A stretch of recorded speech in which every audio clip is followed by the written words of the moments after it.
Welcome to The Sound of Economics, the podcast series by Bruegel, the Brussels-based economic think tank. I'm Giuseppe Porcaro. I'm Alicia García Herrero.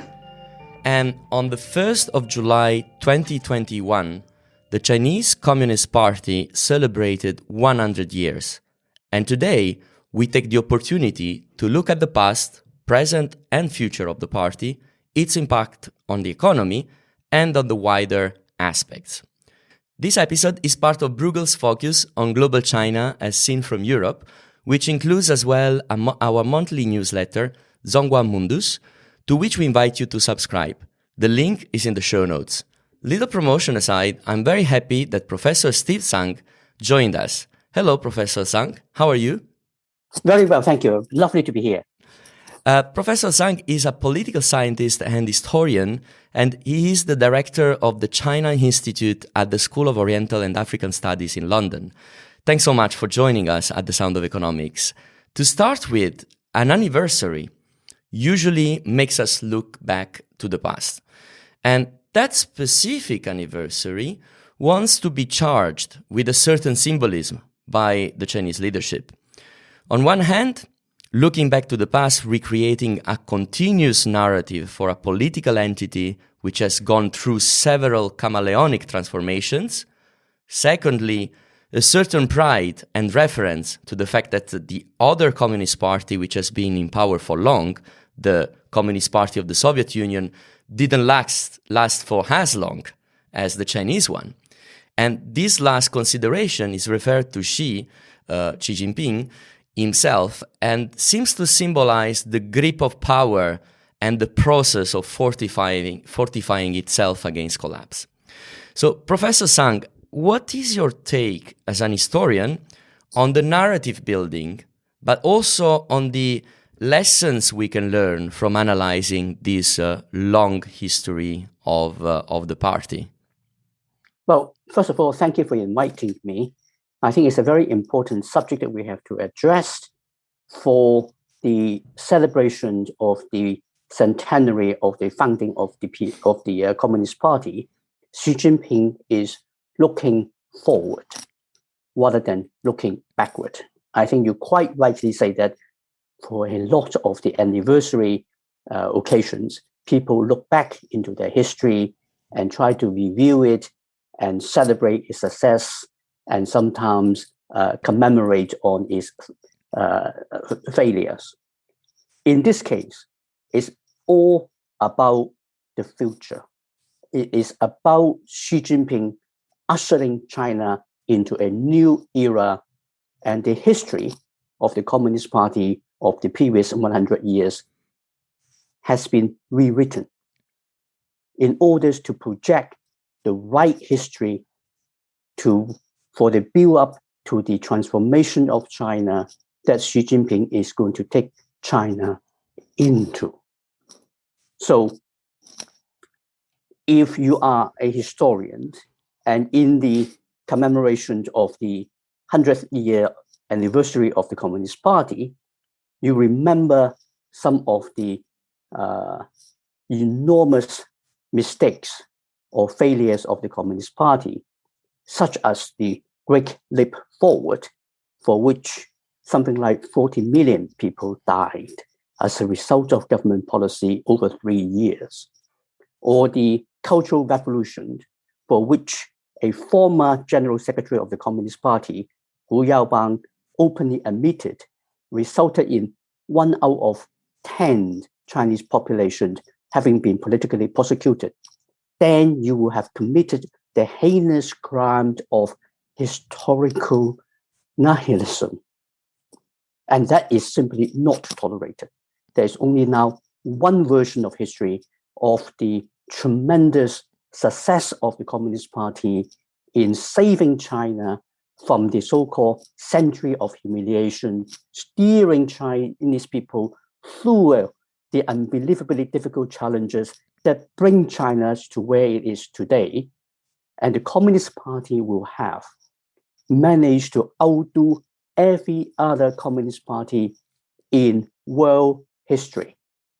The CPSU of the former Soviet Union now really is a pale comparison to the Communist Party of China, which not only outlasts the CPSU, but has also managed to deliver something which no socialist country in human history has been able to deliver. And therefore, China under Xi Jinping will become rich, powerful, strong, modern, green, and absolutely just the most fantastic things in the world. This is the kind of image I think we're seeing going to be projected for the centenary celebration. Alicia, I would like to ask you to comment on what Professor Zhang just told us.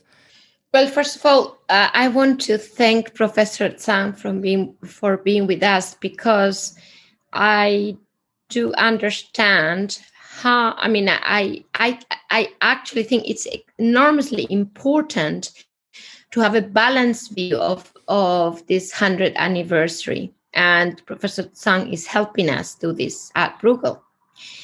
And while focusing, and rightly so, on the calamities, personal calamities that have happened during these 100 years, and notwithstanding that, the success of the CCP and basically outpacing everybody else at least in the communist space, we can't deny, and this is what I need to do now, that the economic success has actually happened. And if it hadn't happened, probably we wouldn't be celebrating.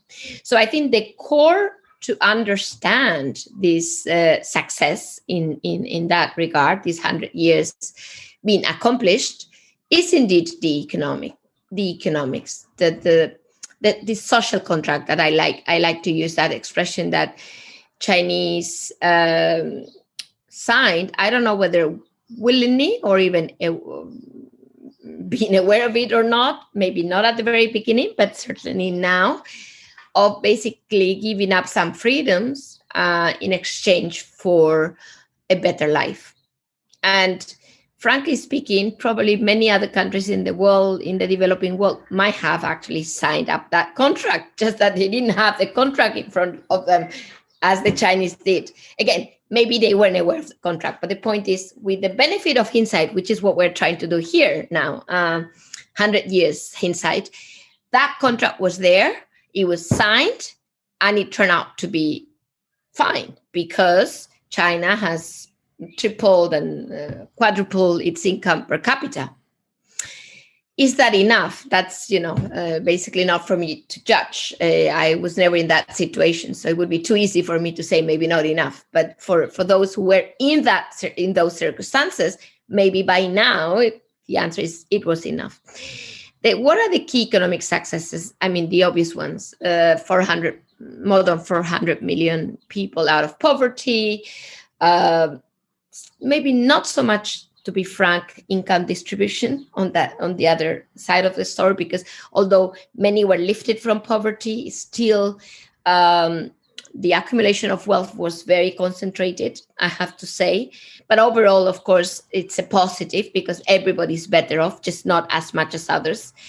The other, I guess, absolute success, which is economic, but it has political implications, is that China is out there as a major, not only economy, but a major, an important nation, if not one of the most important nations, one of the two most important nations in the world, for what that is worth, which is a lot for a country like China, with very, very big awareness of their nation and their race. So that is another type of success, which is built on the economics. China is not there because of its soft power, to be frank. Not because of its hard power. Maybe one day it will be, but it didn't get there because of its hard or soft power. It got there because of the China Inc. that we know, because of their outward. China Inc. was inward, so people flood into China, whether it was European companies, American companies. Now it's the China outward, So China's dominance in terms of FDI globally, especially in the emerging world. So that's the next step. Because of those two phases, in and out, as I call them, China today is one of the most, if not probably the second, and maybe one day the most important economy and nation, for that matter, in the world. And that's something that Chinese can't forget. So in that regard, that part, and I focus on that only, can't be categorized as anything but a success.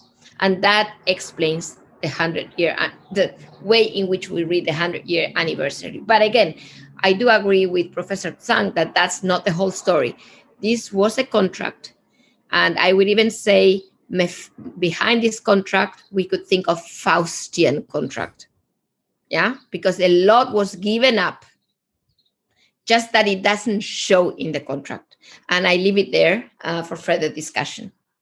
I think Alicia raised some very important points there, and we need to recognize some other realities. One is that Xi Jinping is actually very popular in China as a whole at the moment. I would go as far as to say that if there were to be open, free, and fair elections in China tomorrow, Xi Jinping will win with a landslide. He is that popular in the country. Now, he may be, in some ways, slightly less popular within the upper echelon of the Communist Party for all kinds of other reasons. But in the country as a whole, he is very, very popular. And China is also extremely fortunate because the centenary happens to be at a time of the COVID pandemic where China is doing better than practically all the other major economies, the Western countries, in how they are dealing with the pandemic. So that makes it a lot easier for the Communist Party to make its own particular pitch. And we also need to recognize that the de facto social contract that Alicia talked about has been upgraded under Xi Jinping. Previously, the social contract was quite simply a matter of people conceding the parties to have the right to monopolize power in return for better living conditions.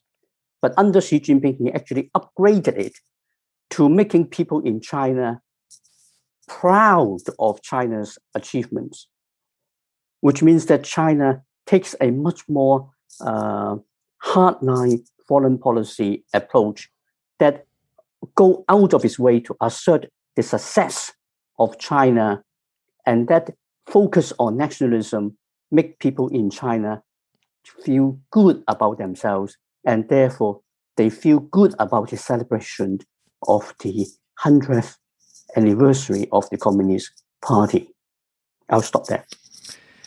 Well, you both somehow start to mention the internal situation of the present, which is, let's say, after looking back to the past, it's what an anniversary usually gives us the opportunity to look at, which is the current status. So you started to put it quite precisely that the actual situation at the moment is very specific. Perhaps not everyone among our listeners knows exactly what is going on. You kind of hinted, Professor Zhang, about dialectics within the party itself. You kind of hinted at that in your words before, and I wonder, and also myself, I'm very curious about to understand a bit better what there is behind the surface. Of course, we all see the power structures that Xi has been setting in place in order to fortifying the party structure itself. Beyond the headlines, what is actually happening? We've seen an intensified use of technology for surveillance, but less is spoken about, for example, the presence of the party in private businesses. At least is not that much evident in the outside world. Perhaps you can help us a bit to navigate into what is actually going on within the party at the moment, and what is actually this present beyond the narrative that is crafted, beyond the headlines? It's a very important point that you are raising, if I may say so. Xi Jinping is a very interesting character. He openly talks about Marxism and making it clear that he is a Marxist. He doesn't talk about specifically Leninism, of the Marxism-Leninism formulation. But Xi Jinping is one of the most devoted Leninists in the history of the Communist Party of China. The only one comparable would have been Liu Shaoqi, Mao Zedong's number 2, the man who wrote How to Be a Good Communist. He was the first authentic, true Leninist in the Communist Party. Xi Jinping is the second one. And what does that mean?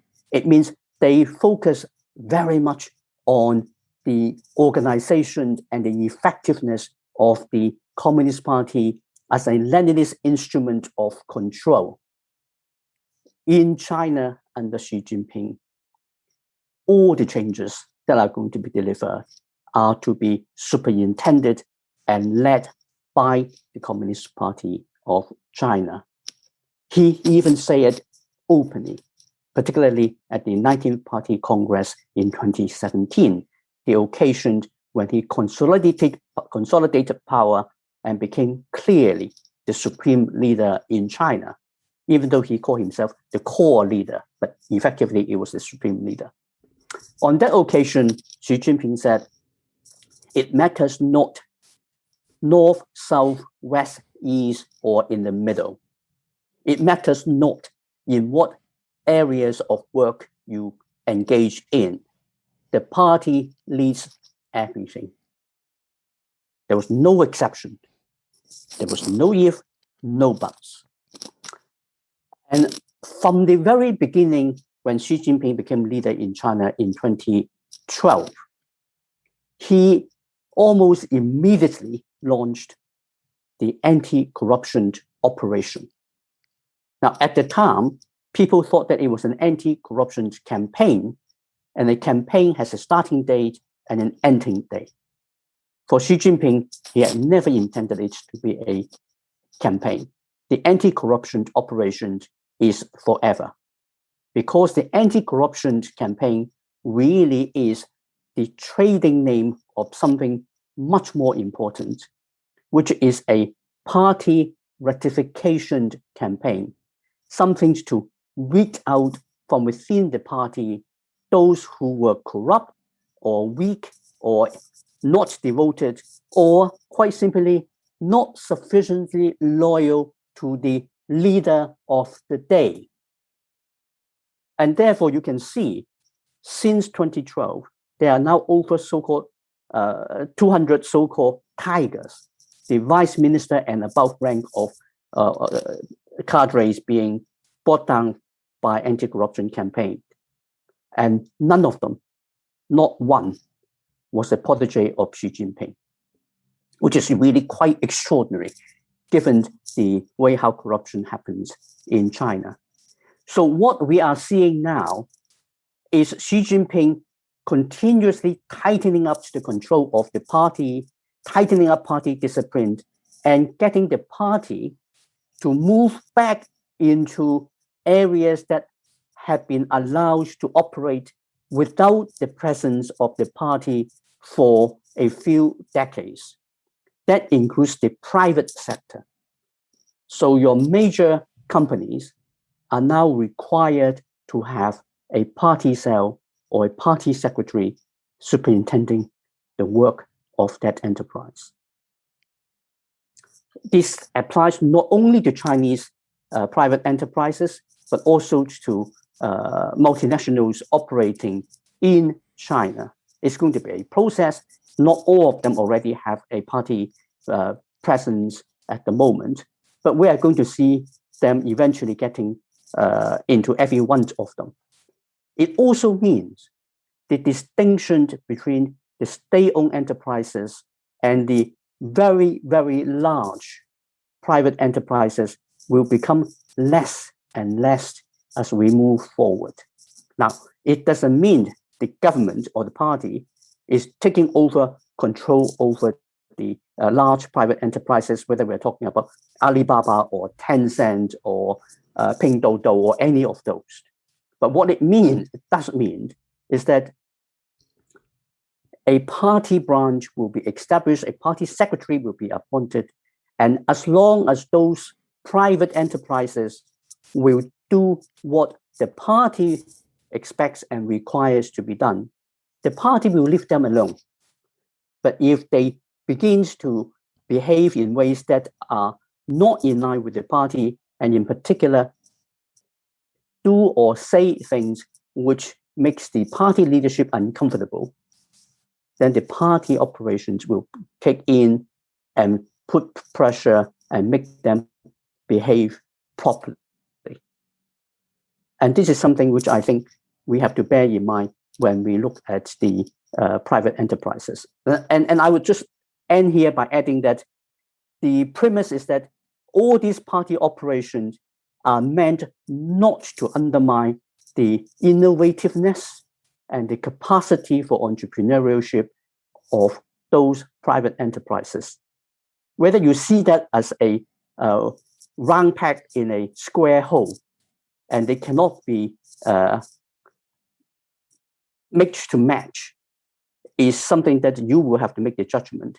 From the party's perspective, they are not a round peg and square hole problem.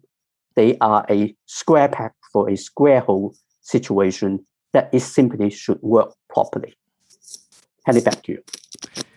Well, your last point about entrepreneurship, it's quite interesting, because it shows also, again, some sort of balance that is tried to achieve. Control while keeping the economic success running. And one thing that came to, surprise me, reading about exactly this new operation of putting party cells inside the private enterprises was the news, the information that in a lot of private enterprises, in the end of the day, it's the owners, the bosses, are the first ones who sign up to become the ones who are creating this link, because they say it's better that it's me who is the boss, who is doing the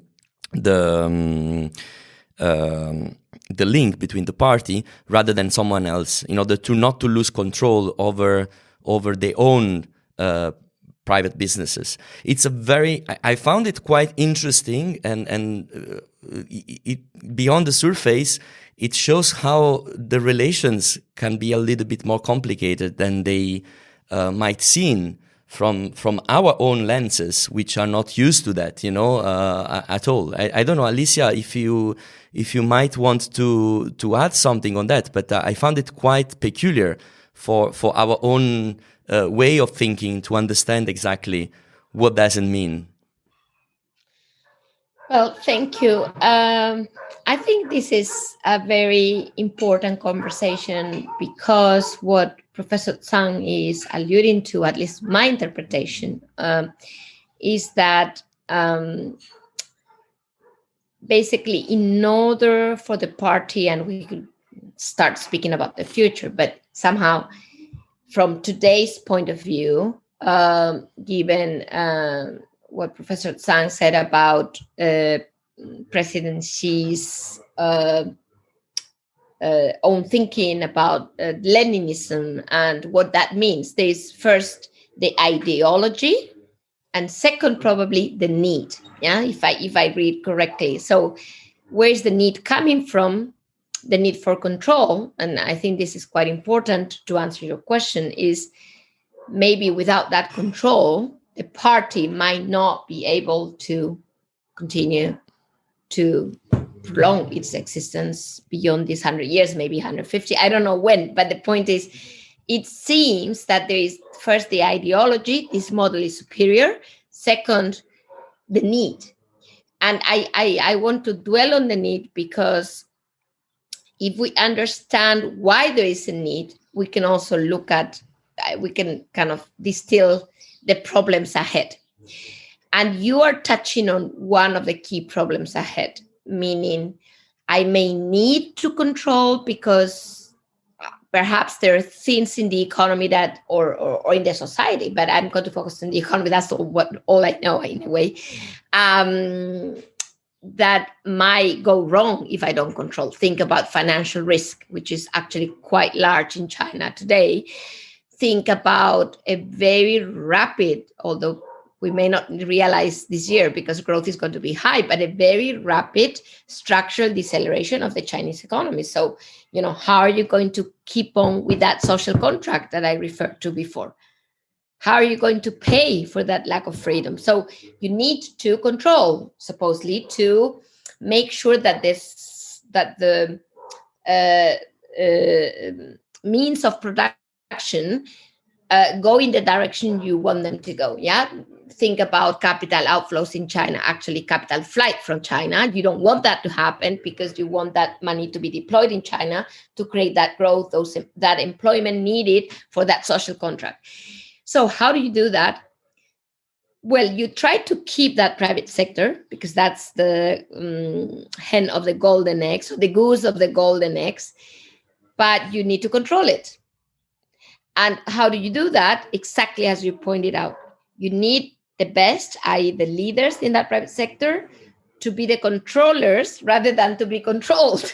Because if not, they simply will not produce what you need them to produce for you to keep on that model. So the one and only way to get there is to control, but with the adherence, if I may use that word, of the private sector.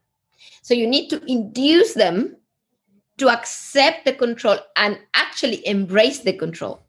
And I think that explains even other conversations we have had before. I mean, you need to give them something in exchange. And that also explains why, frankly speaking, and this is my economic hat, you have companies in China, especially on the real estate space, that would not be alive anywhere else. But, they're there, they create employment, they may abide to certain rules, you name it. So it's this control it's an incentive-based control model so that you get to the objectives that you need for that social contract.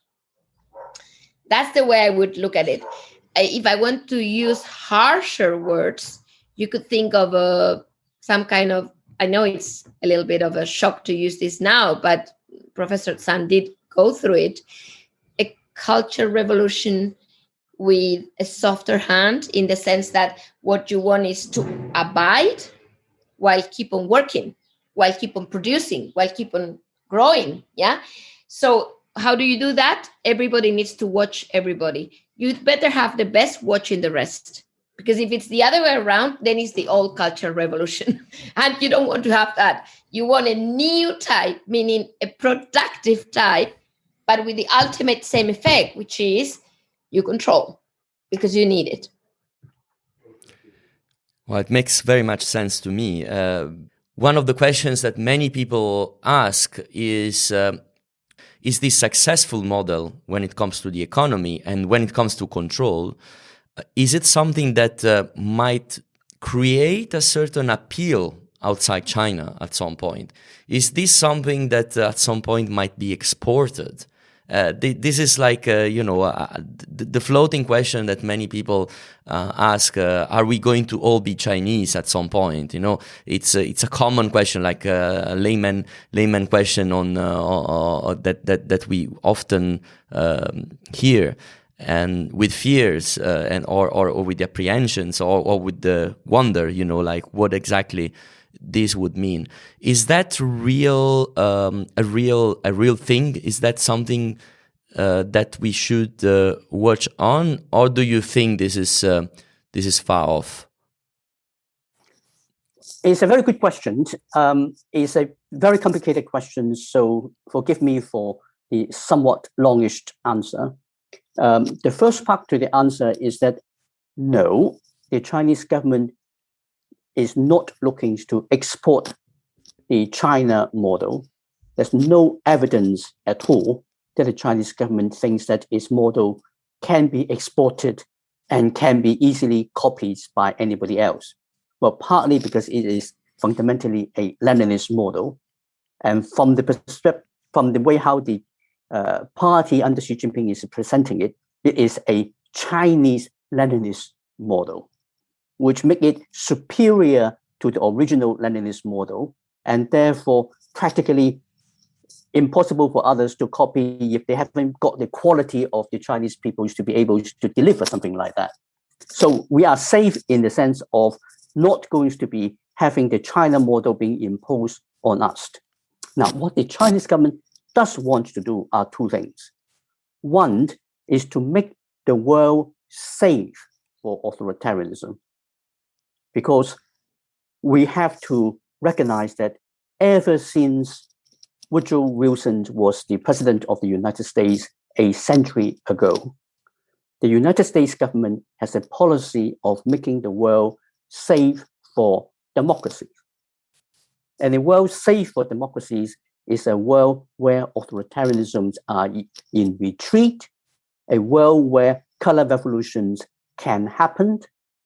And the Chinese government has taken the view over some 30 years now that the ultimate goal of the color revolution is China, which means that the ultimate color revolution is to overthrow the Communist Party of China and replace it by something like a Western-style democracy.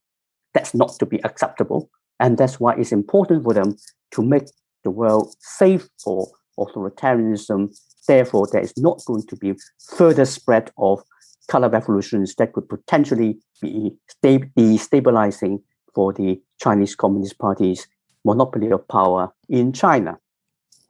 The second thing they want to change is the narrative. Instead of the narrative prevalent in particular after the end of the Cold War, with the hubris of the so-called end of history narrative, that the only talk in town is about democratizations. Democracies won the Cold War. Democracies is the best system there is. And we need to measure everything by the standards of democracy, which means Western democracies. The narrative that the Chinese government wants to put forward is that let's not talk about system. Let's talk about the quality of governance and the capacities to deliver this good governance that actually improve the livings of people wherever they happen to be. And China happens to have a superior model that the Communist Party of China has made it work and is doing so much better. I mean, just look at how China have dealt with the COVID pandemic. It's so much better. And if you want to go back a bit, look at how China dealt with the global financial crisis. It was America that brought the world into an economic meltdown with the global financial crisis. And Europe was in panic and couldn't cope with it. It was China that came out riding to the rescue of the global economy, of the global financial crisis. So in this narrative, China has a pretty good record over a period of over a decade in helping the world to deal with the most challenging global problems. And therefore, this is a evidence that we need to focus on something else, which is about how you deliver governance and real result rather than look at the process. Because if you focus on the process, then you can see that in your classic model democracies like the United States of America or the United Kingdom, what do they get? They elected the like of, Donald Trump and Boris Johnson. Would you like to have a leader like Donald Trump or Boris Johnson?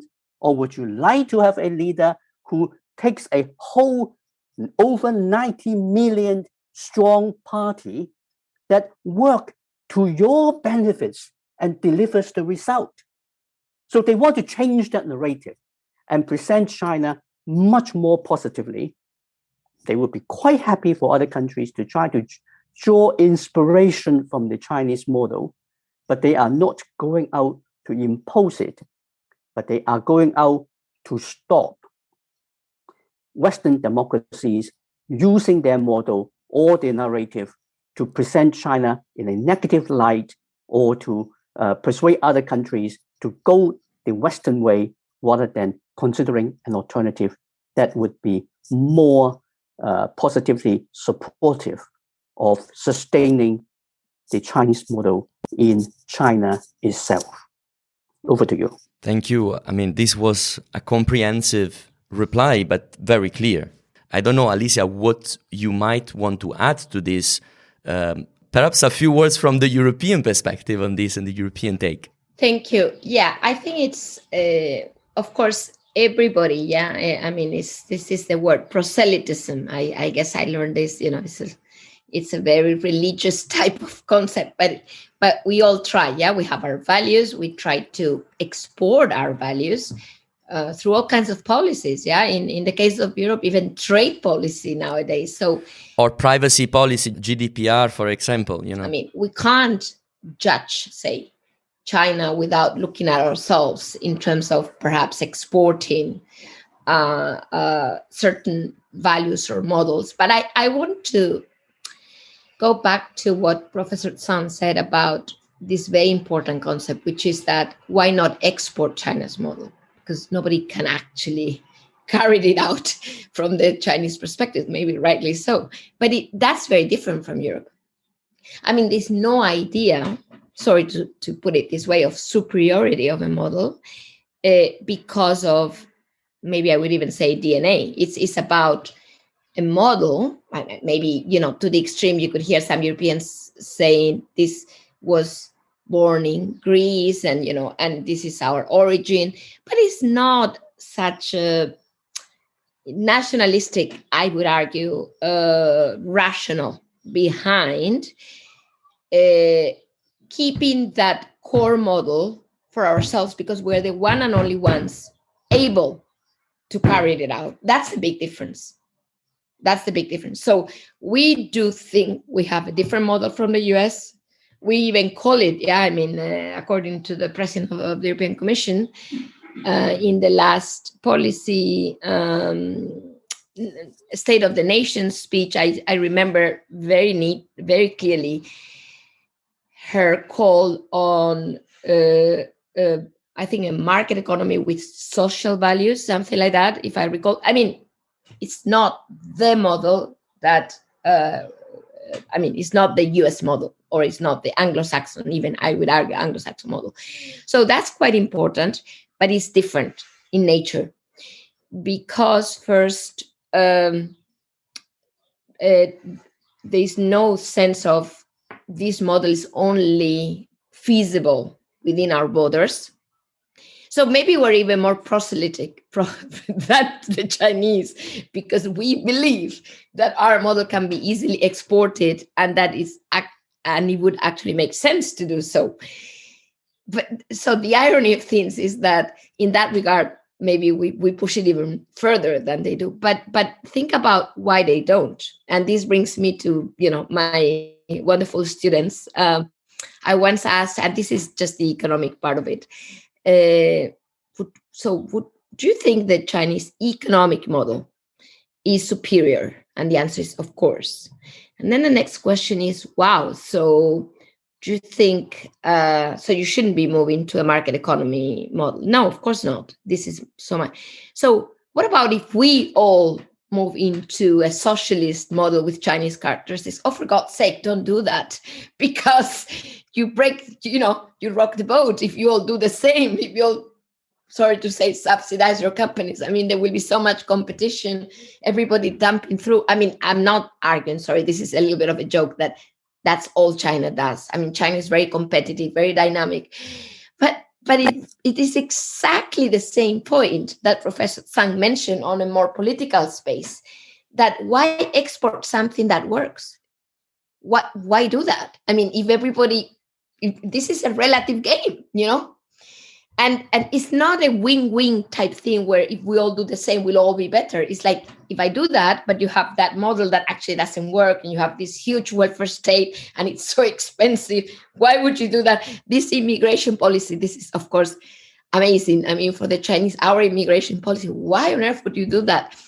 So this brings me to the fact that it is slightly different, if you see what I mean, because we think, wow, our model is maybe, I mean, as everybody, yeah, it's good. We like it. Well, let's have others do it. But the Chinese are more like it. I like it. Bear with it. I protect it, as Professor Zhang mentioned. So do not try to overrun it. For that, I need to push on you so that you don't push on me. It's like a defense type approach. Same with the economics. This is not only political. Same with the economics. Your market economy is not working. Mine is superior. I mean, a lot of criticism on the global financial crisis, etc. A lot of bashing, especially in the US, but also Europe, fragmented, weak. Yeah, we hear all the time. But not necessarily for you to become like me. I mean, this. So it is a bit different, to be frank. I'm not arguing value-wise we're better or worse. That's not the goal of the conversation. But I just wanted to say it is indeed a bit different. Perhaps as a final note, but in a very succinct manner, in a very brief manner, perhaps Professor Zhang, let's look at this future. We've seen many changes. We've been seeing the current situation. What is your prediction about the future? If Xi Jinping will be able to deliver everything he wants to deliver, by the time he is finished, China will be one united, strong country with one patriotic people, all patriotic Chinese, whatever your ethnicity and religious belief, all subscribing to one ideology, which is Xi Jinping thought, under the leadership of one party, which is the heroic and incomparably competent Communist Party of China, led by one leader, which is the wise, kind, and most far-sighted leader called Xi Jinping. And this is where I think he would quite like China to become. But let's not forget that all projections in history are usually based on a linear projection. And in this case, it's based on what Xi Jinping has been saying himself. The world happens to be a rather complex place where events, dear boy, events do happen, and events can derail the best laid plan. And we will have to wait and see how these aspirations and the reality will interact and where China will end up. What we do know is that the direction of travel before Xi Jinping, which was that under Hu Jintao, the Communist Party of China, for the first time in its history, tried something it never tried before, which was beginning to see about muddling through. Now, that option has now been taken off the table, and there will not be any muddling through. China will, in the foreseeable future, have to follow the leadership and the vision of Xi Jinping. Over to you. I'm speechless. It was quite something, Professor Zhang. You're right. Nothing is linear, but I need to pass it over to you. If it were linear, doesn't it look a bit scary? All of that homogeneity of thinking, of ethnicity, we didn't even talk about the economy, but I will end by saying, is this good for the economy? I mean, as an economist, I believe in diversity. That's what brings innovation, ideas, and therefore growth. So I'm just leaving that as an open question to the audience. And I think this open question will be something we'll come back again in our conversations here at The Sound of Economics, but also at the newsletter which we have every month, which tries to focus on global China as seen from Europe. And I very much invite you to subscribe to the newsletter. The link is in the show notes. And I would like to thank once again Professor Zhang for the insightful conversation that he accepted to participate today. This was really, really interesting, and I'm pretty sure that we've been all learning a lot from this. So I would thank you, and as usual, remind that you can read in open access all the analysis by our scholars on our website www.bruegel.org. Thanks a lot for joining The Sound of Economics. Until next time, bye-bye. Bye. Thank you, Professor Zhang. Thank you and bye-bye.